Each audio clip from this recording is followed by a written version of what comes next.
and just now entering the cipher called Real to Real 360. K-Wise. Peace, God. Bring that beat in, kid. Indeed. Yeah. What's going on, party people? Welcome to the Real to Real 360 show. Let's get it in.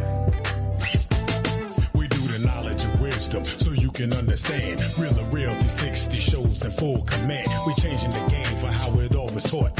From bondage to freedom to an independent thought. Yo, the show is here to bring about a change for real. To lighten everyone so we all know the deal.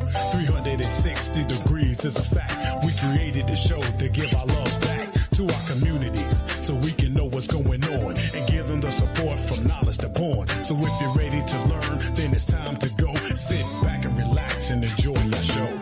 Peace. Am I the meanest? Sure enough. Am I the baddest mofo low down around this time? Sure enough. But who am I? Joshua Miller Law. Who am I? Joshua Miller Law. I can't hear you. Joshua Miller Law. Mr. PhD.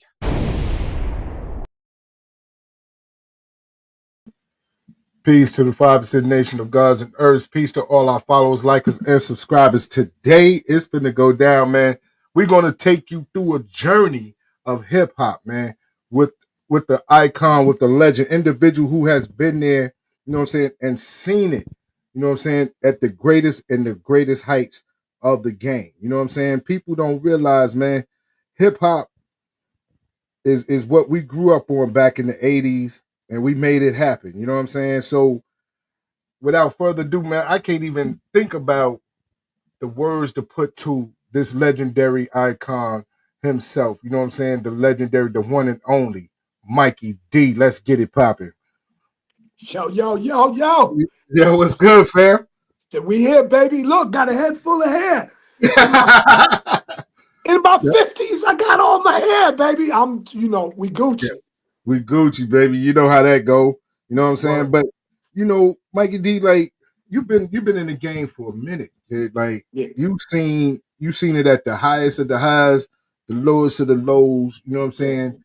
And you definitely have been like part of some of the most instrumental groups, solo artists. You know what I'm saying? Right. What was it about hip hop in that period in time? You know what I'm saying, that motivated you? Well, it was everything about hip hop. You know what I'm saying? Like we were saying earlier, hip hop is what we live, rap is what we do.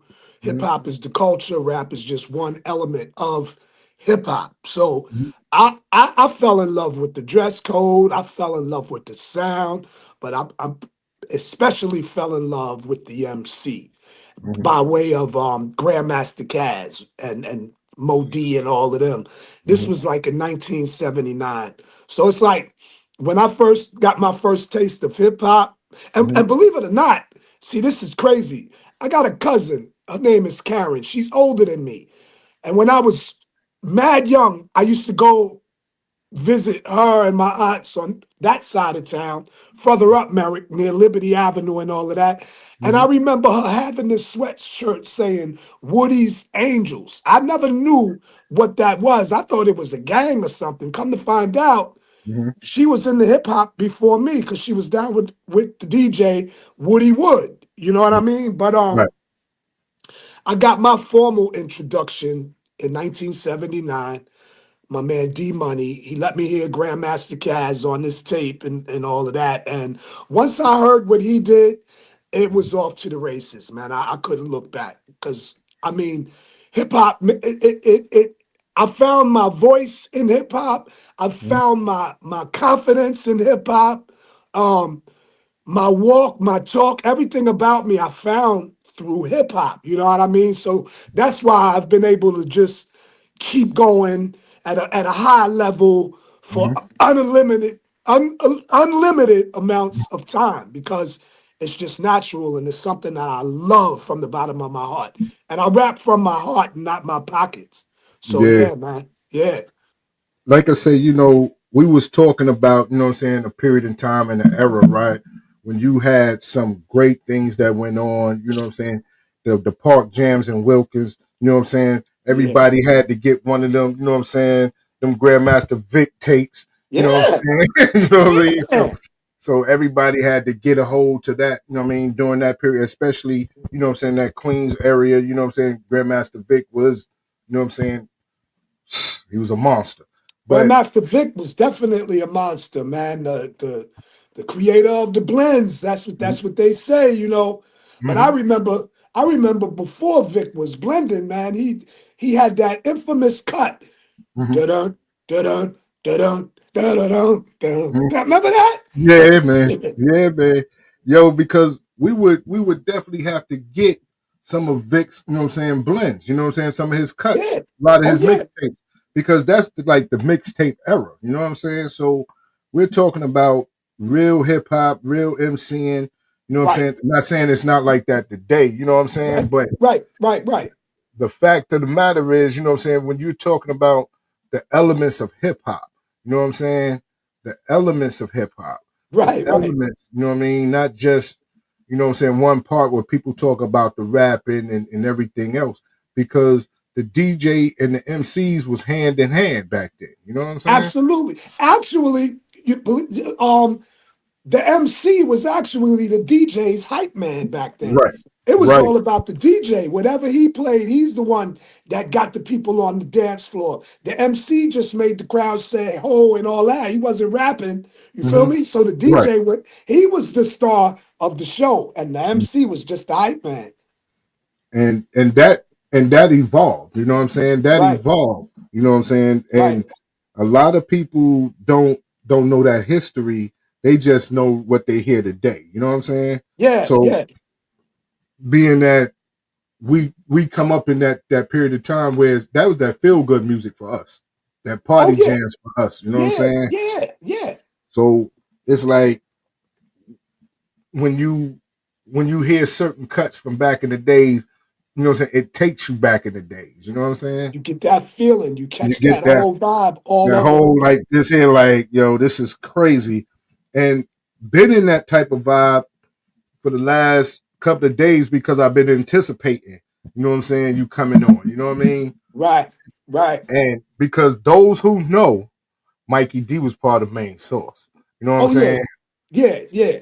Mikey D was part of Main Source. And, Yeah. and when you talk in hip hop, you cannot talk hip hop without saying Main Source. You know what I'm Facts. saying? Facts. You cannot do it without saying, you know what I'm saying, Main Source. So that alone, you know what I'm saying, speaks volumes. And that tells you what his lyrical pen game was like. You know what I'm saying? Yeah. Because Main Source was not to be played with on the mic. You know what I'm saying? So Yeah. and the thing is, like, how did you come up with the different concepts, you know what I'm saying, to, you know what I'm saying, MC? Because back in the days we called it MC and we didn't call it rapping. You know what I'm Right. saying? Well, um, the first time I heard somebody say rap, I think Kaz might have been the first one to say, I'm what a real DJ rapper is supposed to be. Mhm, But my first rhyme was a story about a girl mhm, named Kim, because the mhm, first rhyme that I heard from Kaz was about a girl named Yvette. So mhm, after I heard that and went next door and started, finding myself and doing my thing, I wrote a rhyme about Kim and I used his blueprint. So from that time, for a few months to a year after that, everything that I wrote was conceptual. You know what I'm saying? I wasn't really introduced to battling somebody or comparing notes with an mhm, opponent. I was mhm, I was kind of behind the scenes. I was still shy. I mhm. didn't have my confidence yet.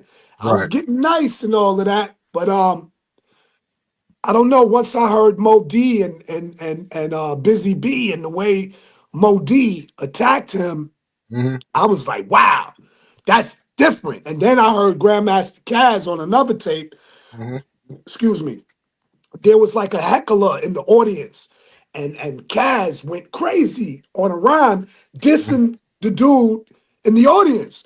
So I started writing witty, disrespectful rhymes, and mhm. I actually found more pleasure in being disrespectful than I did in being conceptual. You know what Uh-huh. I mean? And Right. This is pre 40-ounce days. Now, when the 40s came into play, that added the extra fuel to a brother. And man, listen, that's when I became the battle rapper, Mikey D. I mean, somebody tested me. I mean, I was getting tested like in certain ciphers, like if we were making tapes and all of that. But that was cool. That was all neighborhood type of stuff. But when I started venturing out and, you know, feeling cocky and all of that, a little tipsy, I would just battle whoever was around. And, you know what I mean? I really liked that taste of blood, man. You know what I mean? So Yes, sir. I love everything about this hip hop thing, man. Like I said, it found my confidence through hip hop, and I never looked back, man. And then I found it easy to rap about what I really saw and what I was really doing, opposed to making up a story. You know what I'm saying? Right. So yeah, it's just something that stuck with me. That's why I feel like I have this timeless flow, because I can adapt to anything. Not saying that I would use the cadence that our youth are using, but I update and evolve myself by trying to be better than what I did yesterday. Because like you said earlier, when you hear nostalgic stuff, you get this feeling and it takes you back. See, the younger audience, when they hear us, they just think it's old because they don't know what that feeling is all about. You know what I'm saying? And I understand that. So when I'm spitting my stuff as an older spokesman, I'm educating the youth and I'm inspiring my peers at the same time, because us as older adults, we're not supposed to ride the youth's wave. We're supposed to be the creator of it. You know what I'm saying? And at the same time, we can't hate on the youngsters for what they're doing, because they're doing what they love. But I'm still here for the adults and their parents, man. Yo, I'm gonna tell you, I had told my man Ron, I said, yo, I've been in the catalog, man. You know what I'm saying? I'm in the catalog. You know what I'm saying? So since I've been in the catalog, I'm gonna take you back a little bit. You know what I'm saying? I want to see what, you know what I'm saying, how you gonna act at this one. You know what I mean? All right. See how that I'm out of control. I'm out of control. I'm out control.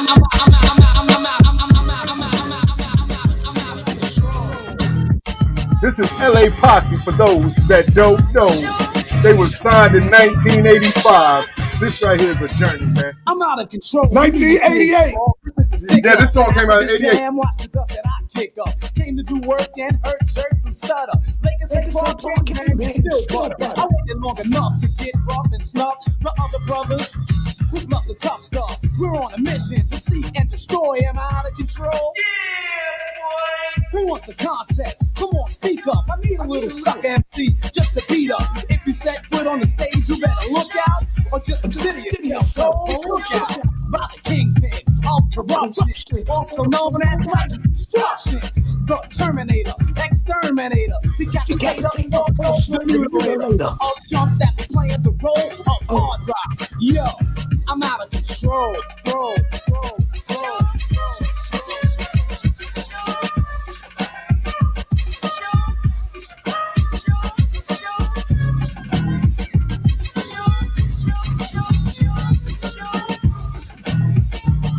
This that WAP era, just in case y'all didn't know. I got nerves, don't I? That's why you think I'm a nut. People say I be illin', and I say, so what? I'm supposed to act just like these other MCs. You must be crazy. Man, please. This is Mikey D, and I'm dope, right? The baddest mother hope ever heard. They tried to stop us before. Now we're back once more to let them know the true kid. Who's that? Second to none, man. This is how it should be done. Don't try to feel like I can't rhyme, cause you know you're on mine. And anytime I rhyme, I gotta be on time. Hate being rated, that's only okay. Is someone out there better than me? Thank you. And now that you know, sit back, just watch, don't talk. Yo, I'm out of control. I'm out of control. I'm out of control.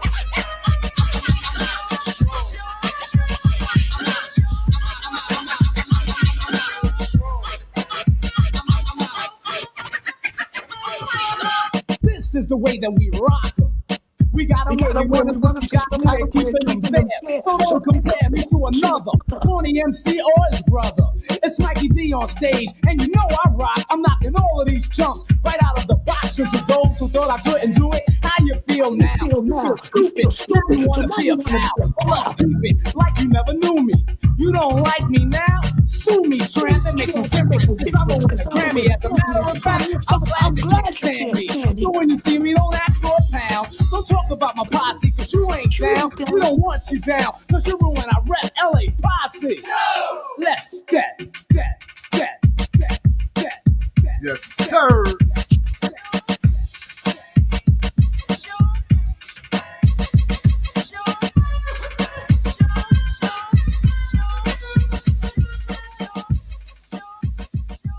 Yo, I'm gonna tell you, that right there, the first time I heard that was on Mr. Magic joint on 107.5. Facts. You know what I'm saying? 107.5, him and Marley Marl, they was playing on Friday night. You know what I'm saying? And he hit once Magic hit that world premiere on your shit, it's like world premiere. everybody shut down, like, you know what I mean? Get your tapes ready. Get your tapes ready. You know what I'm saying? Yeah. Because this is a world premiere. You know what I mean? Premiere. Yeah, man. And it's like, that was the feel good music of that time. That was our music growing up. You know what I'm saying? We always talk about, you know what I'm saying, our parents had their music, we had our music, you know what I mean?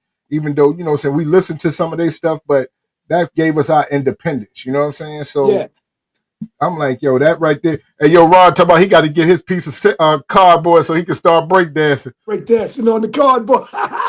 No doubt, Ron crazy. But like when y'all formed LA Posse, right? And y'all got signed. What was like that feeling, you know what I'm saying, for teenage cats to be out there like, yo, we signed, you know what I'm saying? They really rocking with us like that. You know what I mean? They really investing in us.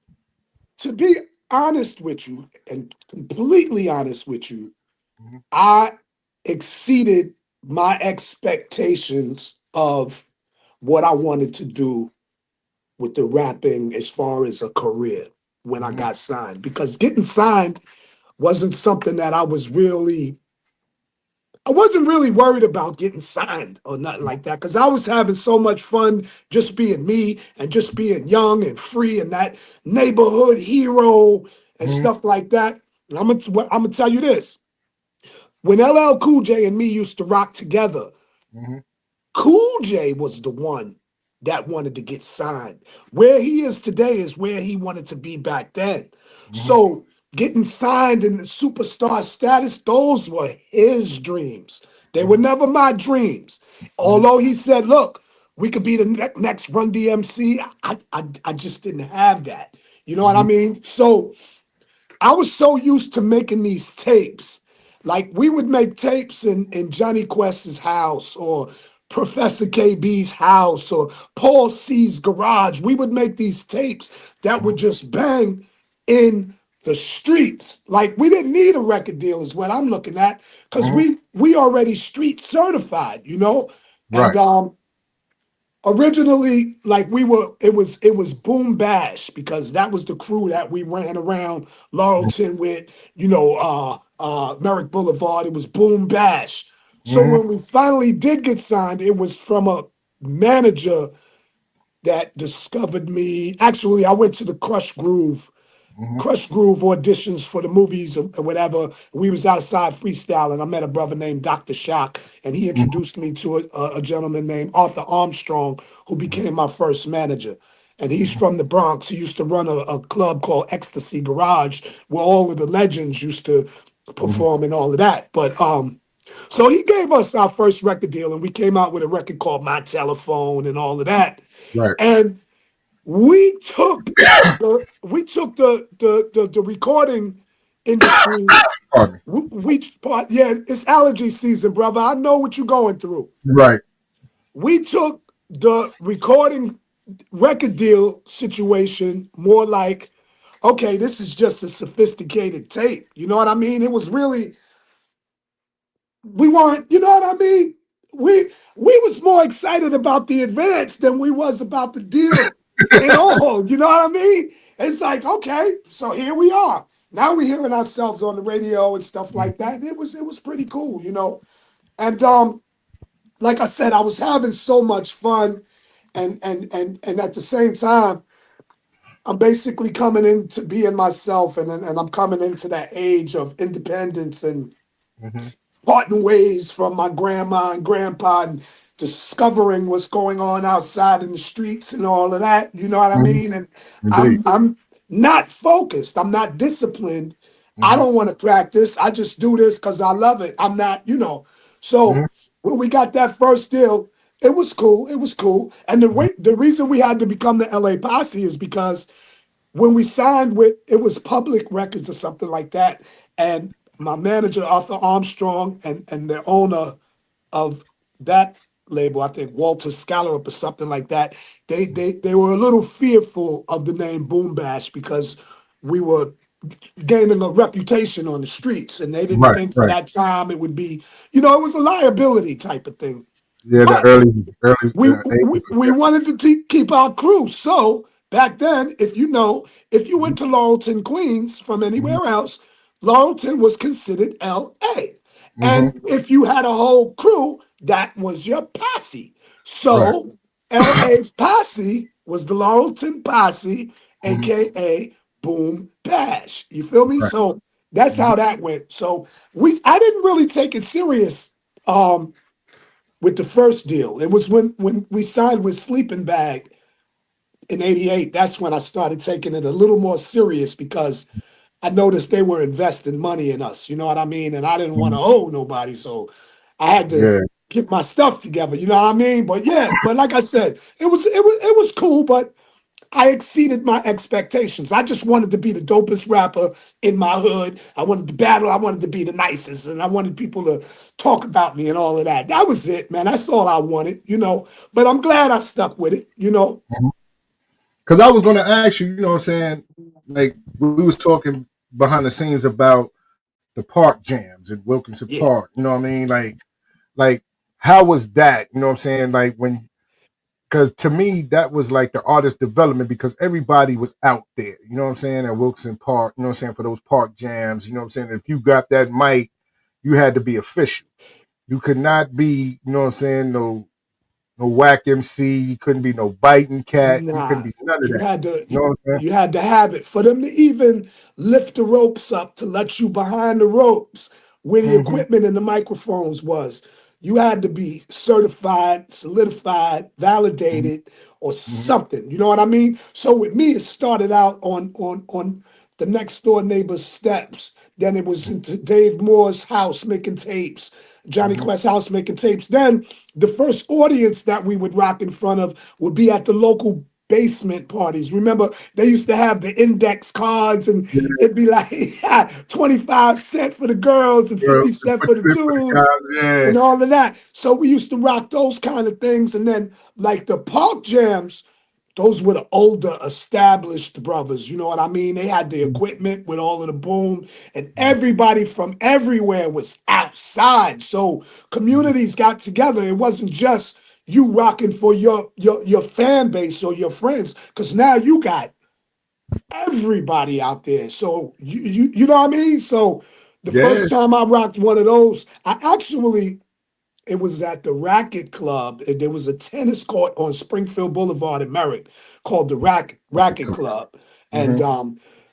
this brother Les Love, he used to bring Cold Crush down, Funky 4+1. I remember when Kid and Play, they were it was Kid something and Playboy or whatever, and they Right. was down with a crew called Quicksilver and the Super Lover MCs. So they Mm-hmm. used to be out, and at that time, I was with a group that was more established on the street level called the Clientele Brothers, Mm-hmm. and they let me rock the Racket Club like by myself. These are older brothers, Eddie O.J. Will Seville and Mr. Mm-hmm. Gene.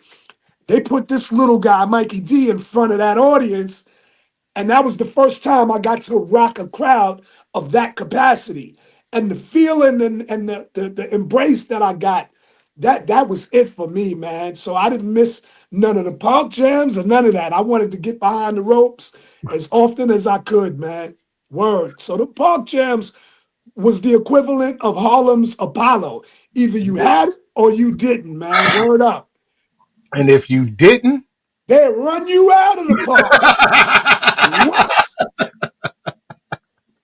Don't come back next week either. Yo, yeah, man. You know. yeah, man.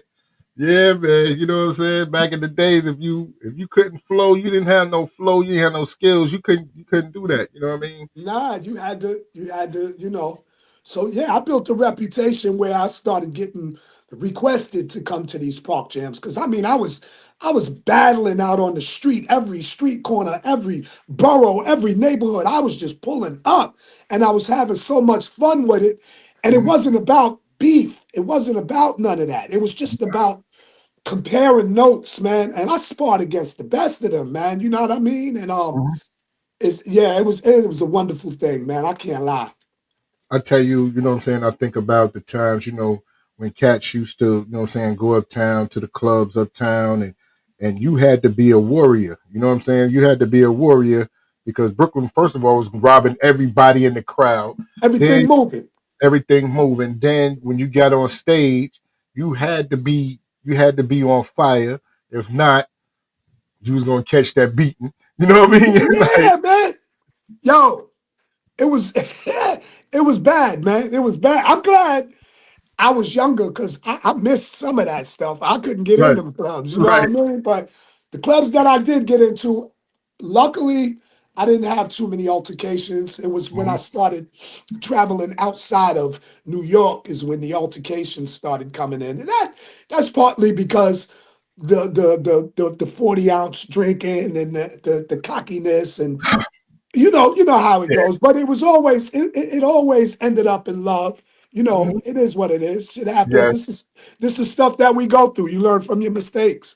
yes, man, definitely. You know what I'm saying? For those who don't know, man, you went from, you know what I'm saying, private stock to that OE and it I would was go down. I was old gold up, boy. I was drinking old golds before the 40s even came out. It was just quartz. I was on it. Doggone it. Now, you know what I'm saying? How the transition from LA Posse to main source, how did that, you know what I'm saying, come about? Well, what happened is LA Posse, we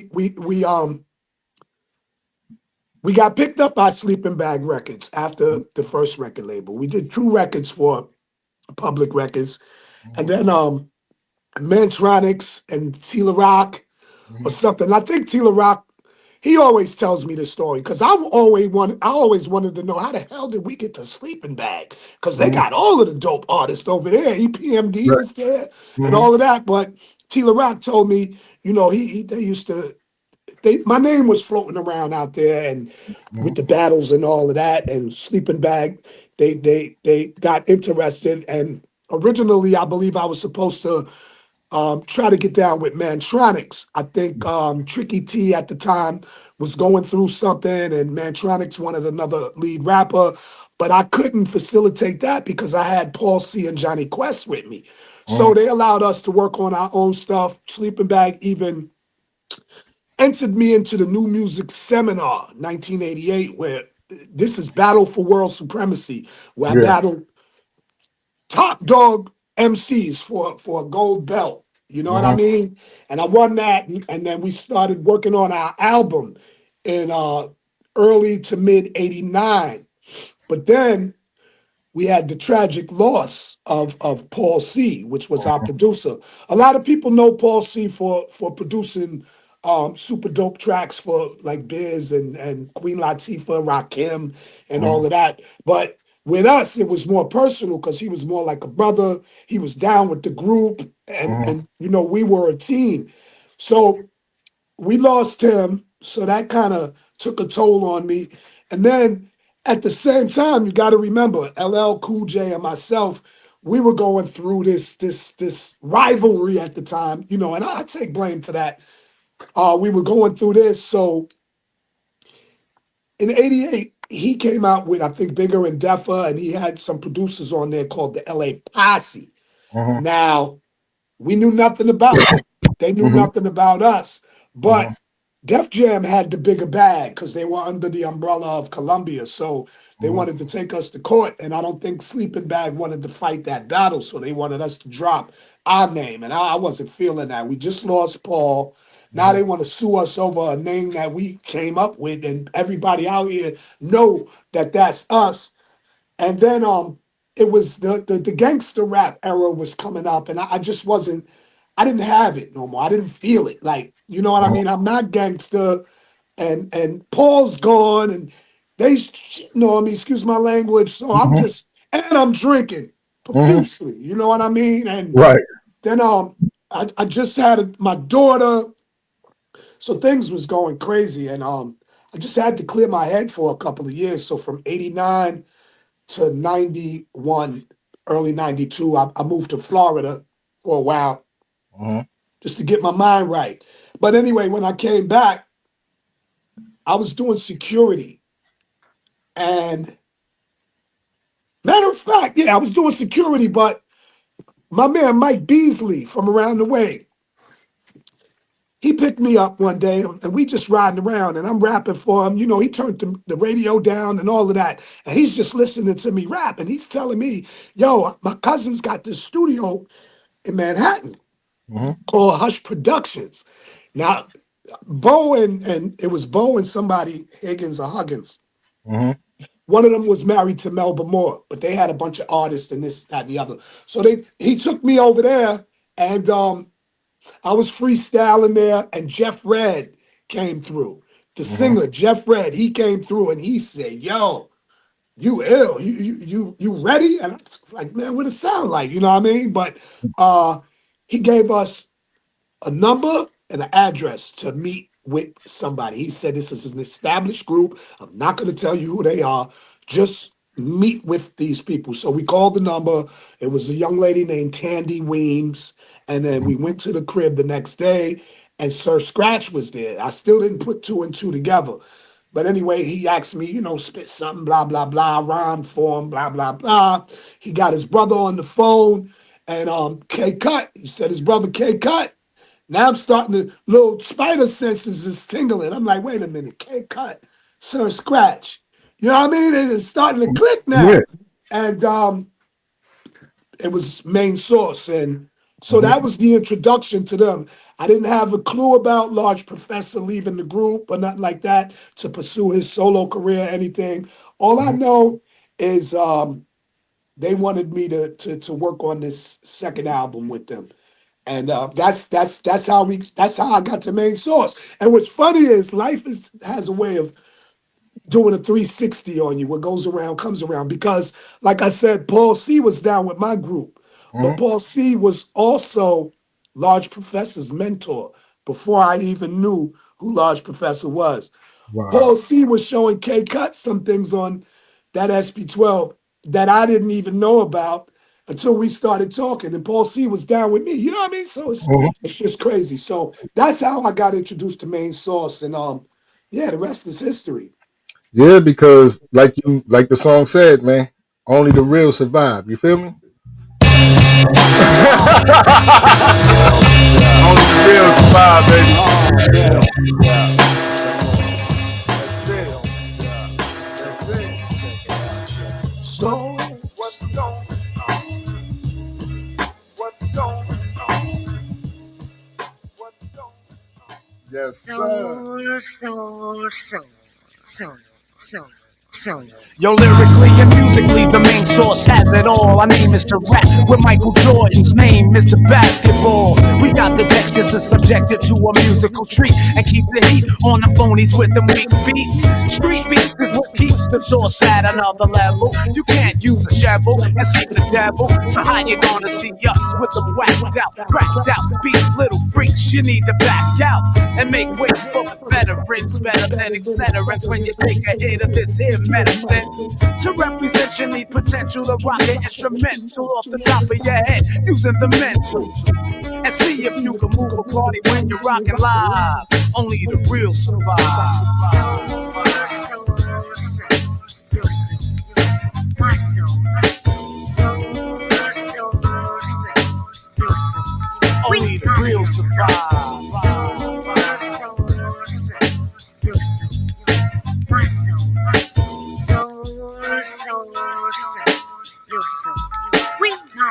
I'm straight up hardcore, the freestyle fanatic, is dramatic, been locked in the attic, now let loose like an automatic. Save the static for the ones who represented hip hop. Got props, hit the top and went pop. I'm still a soldier, a veteran, I told ya. I paid dues to rap, they paid a toll and crossed over, and now they wanna come back home to the streets where the real brothers roam, pumping G beats, puffing nerve on the curb, living life up. A pocket full of tapes and a spare tray, CeeLo dice. What's a brother gotta do? Be true to the crew, be true to yourself too, and make sure you stay live, but keep it on the down low. Only the real survive. Yeah. Only the real survive.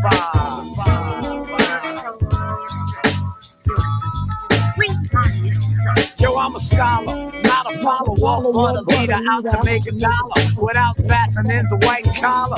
So holla if you're real and you know how I feel. A word to kneel, you're paying for your next meal. Ain't got the money for the blunts, that's what you want. You ain't blunts, so polish up them gold fronts. We're representing 94 with straight up raw styles for miles, and we're staying hard to the core and leaving sellouts in the smoke. We stay original and send them biters on a mission back to grace. So to all the peeps from the streets, yo, keep it alive and keep playing for keeps. We all gotta strive. Main source, tell them why. Only the real survive.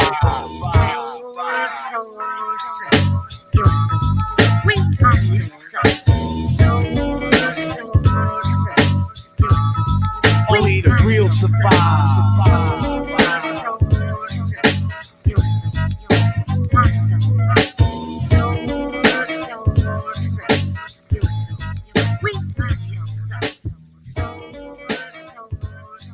Yo, you know what's real crazy? What's up? I can remember all of my old records word for word, and I cannot memorize my new joints to save my life. You know why? You know why? Because Why? back in the days, we had to remember phone numbers. Oh, yo, that's a fact. That's a fact. We had to remember phone numbers. Yo, that's a straight fact, man. Oh, man. You know, so the mind, you know what I'm saying, was definitely much stronger back then. We handicapped by the, you know what I'm saying, technology. We didn't have it. But I'm going to tell you something. The one thing I didn't do is I never used my phone or iPad to write rhymes. I still use the book and the pen, man. Yes, sir. I'm still on paper and pen, man. Ask anybody that comes with me to the studio. If I'm not freestyling it, I'm just gonna write it on the thing and put it on the music note table and rap it like that, man. Word up. Man, listen, you know, back then, like you say, you might need a whiz, you know what I'm saying, on Tuesday, might not call until like Friday, and you know exactly what that number was. You know what I mean? You exactly, you know.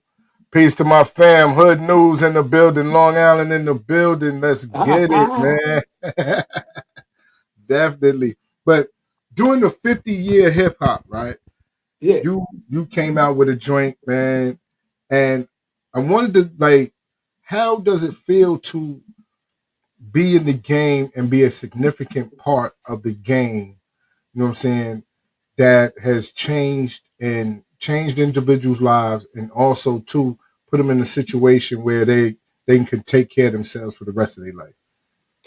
Yo, it's just blessings, man. It's just blessings. It's just being true to yourself, being true to others, and understanding that everybody is not put here to shine. Some people are put here to be stepping stones.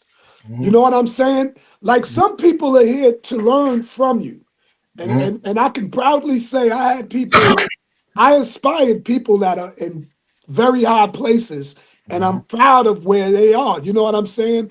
It's not about money. It's not about always talking about you or none of that. Just the fact that you know that you sparked something in that person, that's all I need. And like, I've been sober for like 12, 13 years now, and I noticed that all of the opportunities that I missed in my younger years, are finding their way back to me now. You know what I'm saying? So the door's never shut. It's just I missed I missed the opportunities the first time for very good reasons. Maybe God was protecting me from something that was behind those doors. You Right. feel me? Something that I wouldn't have been able to handle Mm-hmm. with the mindset that I had back then. Now I'm able to accept all of the blessings. I'm able to share the blessings. I'm able to make wise decisions. And I'm still myself. And one thing I tell the younger artists, never, ever let your talent outweigh your integrity. You know what I mean? So that's me right there, man. My integrity outweighs my talent. I'm here to have fun with it. So whatever comes my way, I'm going to gracefully accept and share with anybody that's around with me, anybody that's around me. And that's just how I am. Like your new joints, man, that you got out, man. I ain't gonna even front, man. That Queens Get the Money is my ish, man. That's my ish right there, Oh, man. oh, that's Big Herb, man, from Moontown, man. Big Yeah, man. Herb. When I got with Herb, Mm-hmm. I got into a more of a creative zone. I Mm-hmm. felt I felt comfortable enough around Herb to test out my creative side, my song making abilities, opposed to just rapping and being nice. Like Mm-hmm. I've been there, I've done that, I battled everybody. There's Mm-hmm. nothing else to prove on that level. What Right. I had to prove to myself now was, are you capable of making a record? You know what I mean? Mm-hmm. And with Herb's production, that's what you get. Stuff like that. You know what I mean? That Mm-hmm. Queens Get the Money. Yeah, that's Herb, man. Big Yo, Herb Middleton, man. and shout out to my man Ron, man. Big Ron. Doing this thing at Moon Time. You know what I mean? And salute to you, Ron, man, because I seen the ups and downs. You know what I mean? I seen the guidance that you try to put on individuals. You know what I mean? So much love to you for that too, man. But when it comes down to the music, what keeps inspiring you? What keep pushing you? You know what I'm saying? Life. Life keeps life in. Life keeps me expired. I mean, not expired, but inspired. I will Mm-hmm. be inspired until I'm expired. You know what Mm-hmm. I'm saying? So No question. nothing is going to stop me. I don't care how old I am. I am going to continue doing what it is that makes me happy. And if Mm-hmm. it's rap, then goddamn it, so be it. You feel me? No Because question. as long as I can inspire one person, my job is done. And the reason that I do this also is because it's therapeutic to me. Mm-hmm. Like I can write through my pains, I can write through my happiness, I can write through my ups, I can write through my downs. Mm-hmm. I got away with this pen and this, my heart and my mind. And when they come together, it's a wonderful thing and it's therapeutic for me. You know what I mean? Because Mm-hmm. the doctor told me I have anxiety disorder because I think too deep and through all of the tragedies that I've been through with my family, losing loved ones and all types of stuff. Hip Mm-hmm. hop is the only thing that I have besides my lady and my daughter. These are the only things that I have that keep my mind together. And without them, I don't know where I would be. But I'm gonna maintain this hip hop thing until the last wheel falls off, baby. And that's gonna be the last wheel on my wheelchair. God damn it, I ain't going nowhere. Now, your latest single is "You're Rested," Yeah. right? Can you tell me a little bit about that?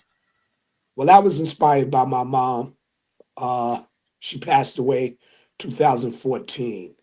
May peace be She upon passed away. She passed away on her birthday.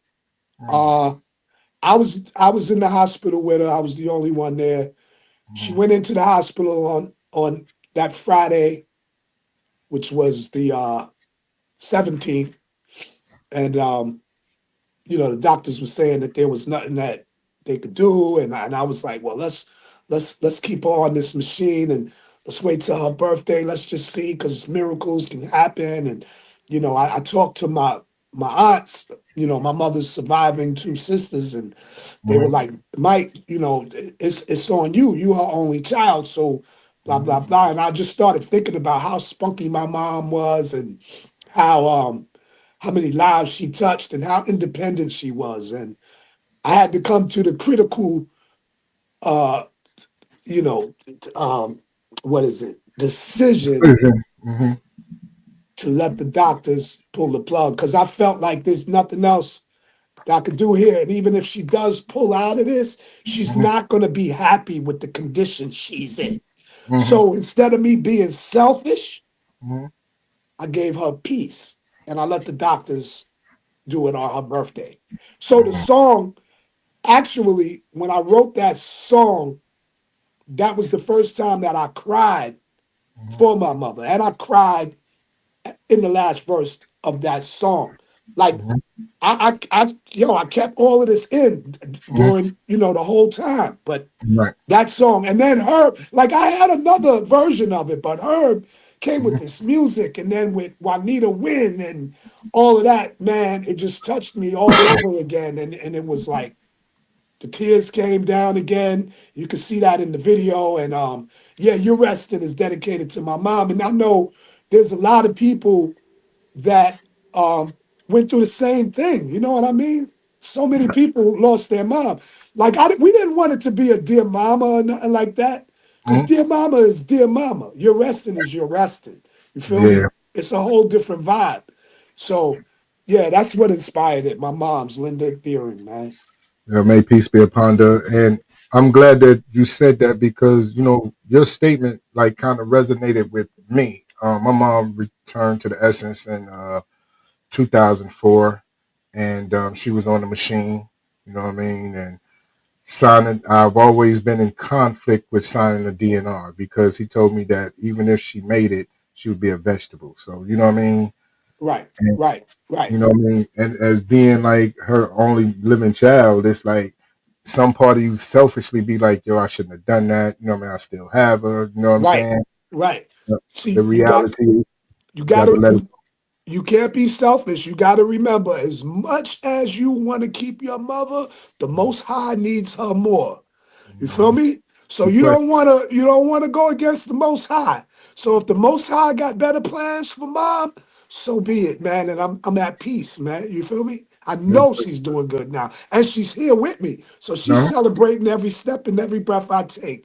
no doubt. You know what I mean? So, I want to play a little bit of it, so Hey mom, it's so good, I know you listening. I don't have to drop to my knees with prayer hands and start whispering.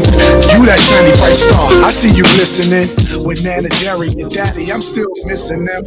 Everything is everything, I'm still sober. Gained a couple of pounds trying to stay away from soda. About to switch the Jeep up, I'm thinking about the Range Rover. And you know I'm still rapping, the game still ain't over.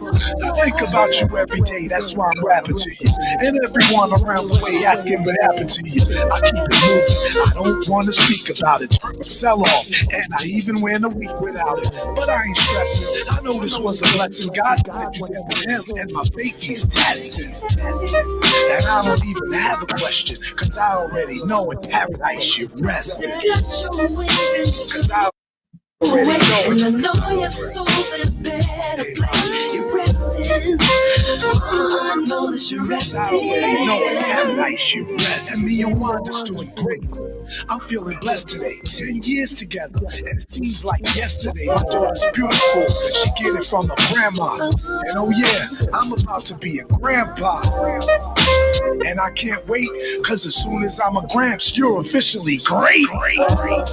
Yep, I'm still upstate, grinding with that 9 to 5 until they give me a break. And I be daydreaming, my man stays scheming, still burning up the stages, and the fans, they screaming. Security, telling them to back off. Every time I'm at the store, I think about you and the scratch off, cash word double. I'm always thinking of you, I'm just staying out of trouble, still waiting to bubble. And I ain't gonna cry like the doves girls do. As long as you know I'll always love you. Look at I already know it.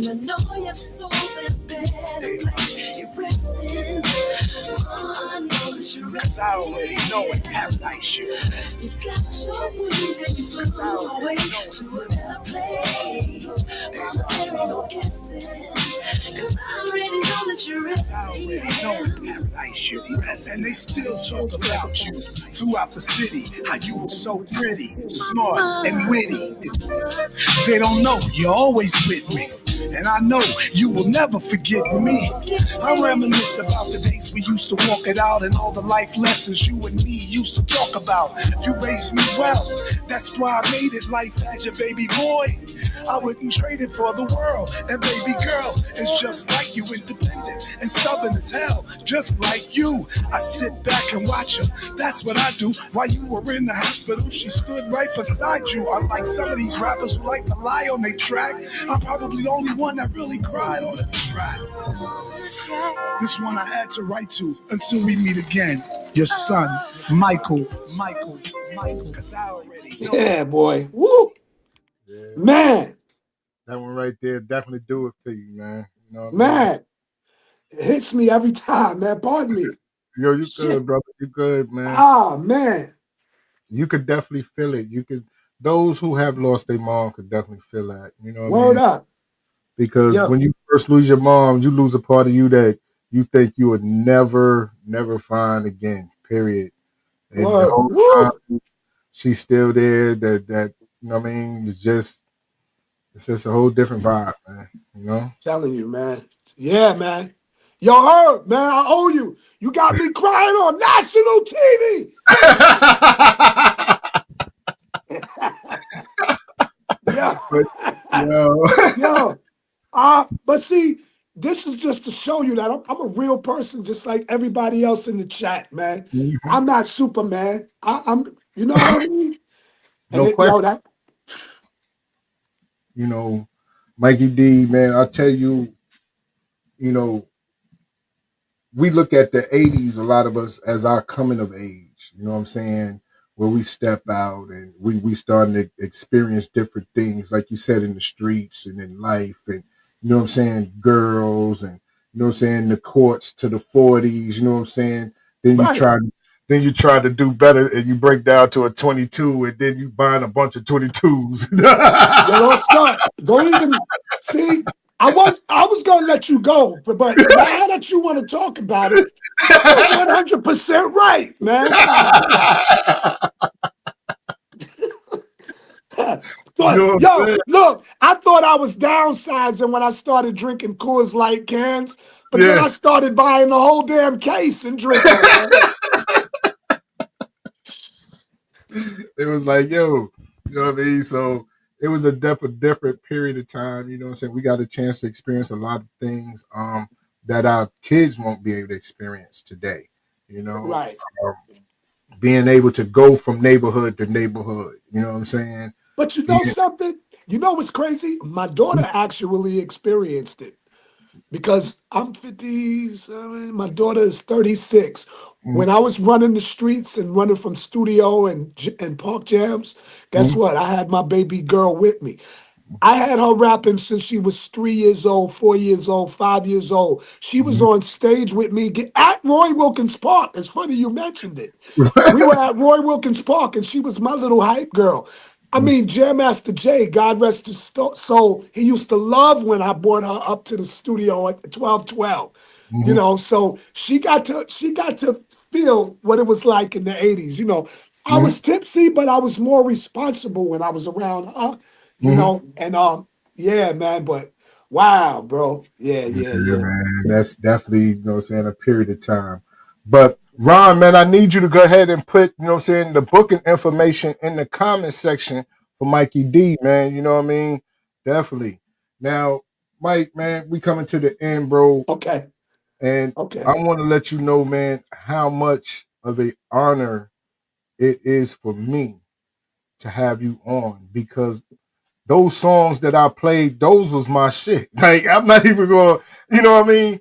And like, when I was talking to Ron, I said, "Yo, I'm in the catalog. You know what I mean? I only got an hour. I can't play all of them, but you know, I'm in the Right, catalog. You know what I'm right, saying?" right, right, And, right. and I know you was like, "Yeah, all right, this, that, and the third." But yo, bro, I was Yeah, definitely in the catalog, and I've been following. You know what I'm saying?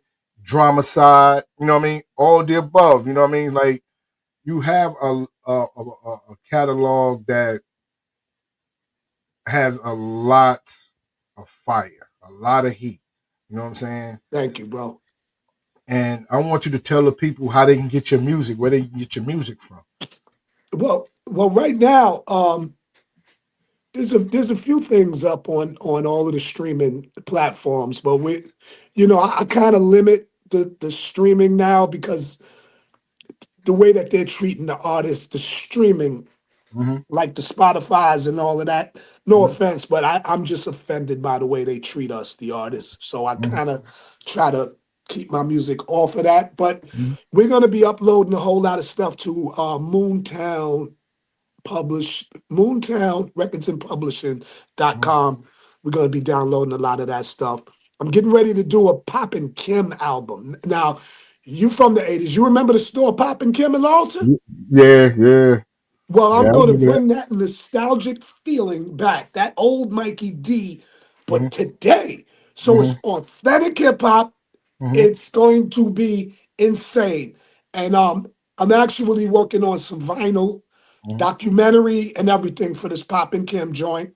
mm-hmm, But yo, definitely just to stay in the loop, just follow me on Instagram mm-hmm, at Playboy Mikey D. mm-hmm. Word up. I'm Playboy Mikey D on all social media platforms. I just followed you too. Come to Okay. think of it, I'm watching you, man. I'm Appreciate watching you. you. But Appreciate yo, you. I definitely want to tell you, man, I appreciate you for appreciating me and having me here, man. I'm so honored, bro. Mhm. Definitely, man. You know, when Ron said it, I was like, no brainer to me. You know what I mean? That's just what Oh, it is. yeah, You know what Ron I is mean? a good dude. Did he Man, he's tell a you good dude. about 35 Cent? Because him and Herb Middleton, they're gonna have to get together and pay me that 35 cent they owe. I've been quiet about it. I promised him I wouldn't bring it up on this interview, but because you said his name a few times, it was like kind of picking at me. So Ron, I'm gonna need that 35 cent. I'm gonna be coming to look for it now.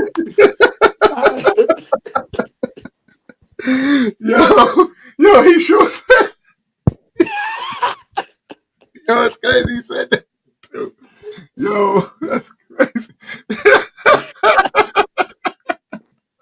Yo, I want to thank everybody who been watching this interview right here. That's on Facebook, on Twitter, on Twitch, on YouTube. Who's on Instagram, on Third Coast Society TV, on GC Radio, and also to this will be the morning show interview for 82.3 in Columbus, Ohio.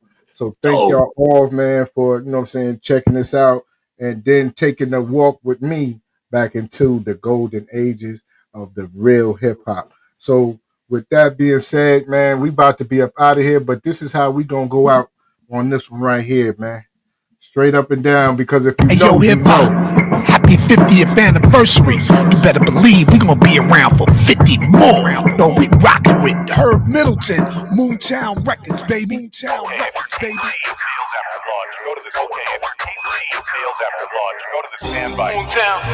Jamaica Queens get the Hollis get the Laurelton get the Rochdale get the Rosedale get the Queensbridge get the Ravenwood get the I mean flow, so dope it'll make you lean low. My people in Jamaica, Queens, now watch what we doing. It's this money we like pursuing. Better watch your step, it's your rep we might ruin. GMB with the blends, that trend. He did it in the park with his friends back then. Move your feet when you're bumping this beat. Something smooth and unique, but it ain't nothing sweet. Yeah, they was sweet. And all my niggas that be out and about, they the street. They used to diss us, but now they can't resist us. Used to say that we was quiet, but now they gotta frisk us. And it's an actual fact that beauty mark on our back look like a natural tat. Hey yo, they clapping at us, and we clapping it back. Yo, fuck beef, let's get this money and be happy with that. Rockaway get the money, Van Wyck get the money, St. Albans get the money, Cambria get the money, Elmhurst get the money, Corona get the money, Flushing get the money. Yeah, it's a new day, hooray, we play, you pay. Flipping them wigs like Trump did with his toupee. It's Queens, baby. It is what it is, that's what it means, baby. Fuck you, pay me. Just kick your feet up, we grinding. Now watch the money counter speed up. Just tell us where to meet up. We everywhere cause they need us. Jamaica Queens is the place that rocks. We stick and move without a trace back blocks. You know the vibe, shit, we all outside. Once denied, now they respect our pride. Manhattan keeps making it, Brooklyn keeps taking it. The Bronx had to supply it. Queens wanted to buy it. Staten Island and Long Island staying fly and shit. Can't be fly without the M-O-N-E-Y in it. Come on. Ozone get the Queens Village get the Edgemere get the Forest Hills get the Jackson Heights get the